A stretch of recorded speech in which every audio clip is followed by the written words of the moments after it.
Naniniwala ba kayo sa pangitain? Kasi ako bata pa lang marami na akong naranasang ganito. Hindi lahat nagkakatotoo pero may ilan na nangyayari.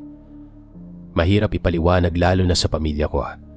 Baka kung ano ang isipin nila sa akin. Pero dumating ang isang pangitain na hindi ko makakalimutan at ito ang tumulong para mailigtas ang buhay ko. 5 taon na ang nakalilipas. Estudyante pa lang ako sa kolehiyo. Mga alas 8 na ng gabi.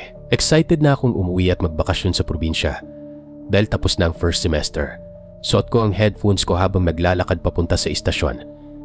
Masaya at excited dahil matagal ko nang hinihintay ang bakasyon na ito. Pagdating ko sa istasyon, narinig ko ang sigaw ng isang barker. Last trip na po, malapit nang mamalis ang huling bus. Nataranta ako at agad na tumakbo para makasakay. Punong-puno na ang bus. Pero nakahanap ako ng pwesto sa tabi ng bintana habang nakikinig ng musika. Napansin ko ang mga nadaanan namin. Parang hindi pamilyar ang mga lugar. Papunta kami sa mga malalayong baryo, puro puno ang nakikita ko sa labas. Kinabahan ako. Nagkamali ba ang driver? O mali ang nasakyan kong bus?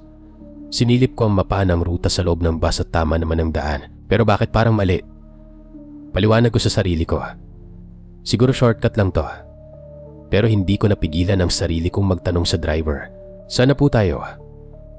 Ngunit parang walang narinig ang driver. Patuloy lang siya sa pagmamaneho, parang walang pakialam sa paligid. Lumingon ako sa mga pasahero at halos manigas ako sa nakita ko. Hindi na sila mukhang tao. Ang mga katawan nila ay parang mga basahan, duguan at wala silang mga ulo. Ang mga damit nila ay may bakas ng dugo at tila nagmula sa isang trahedya. Nagsimula akong kabahan ng husto.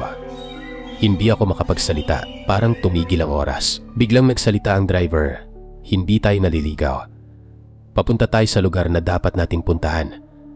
Halos manambot ako sa kaba. Gusto kong bumaba, gusto kong tumalon palabas ng bus.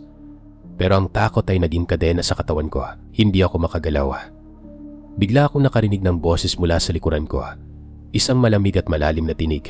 Paano ka nakasakay dito? Hindi ito ang bus para sa'yo. Bumaba ka na, hindi ka dapat nandito.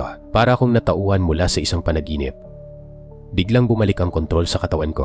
Walang inaksayang oras tumalon ako palabas ng bus kahit sugatan ng mga braso at tuhod ko. Pero mas mabuti na yon kaysa manatili sa loob ng bus na yon. Pagkababa ko, tumingin ako sa bus na patuloy na umaandar. Habang lumalayo ito, biglang may narinig akong malakas na pagsabog. Nasunog at sumabog ang bus. Napasigaw ako, naghahanap ng tulong. Pero wala akong mahanap. Bigla akong nagising. Nasa loob pa rin ako ng bus. Panaginip lang pala ang lahat. Pero ramdam ko pa rin ang takot at kaba. Lahat ng pasahero nakatingin sa akin. Nagtataka sa inasal ko. Ayos ka lang ba? Tanong ng isang babae.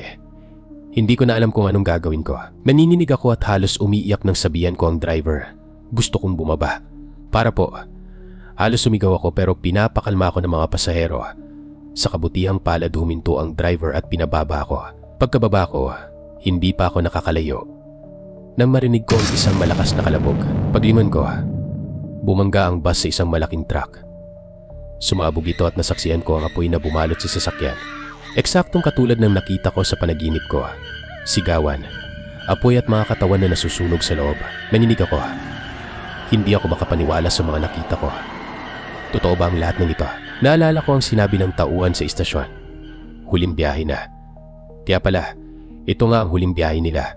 Nakaligtas ako, pero may bumabagabag sa akin. Bakit? Hindi ko sila nailigtas.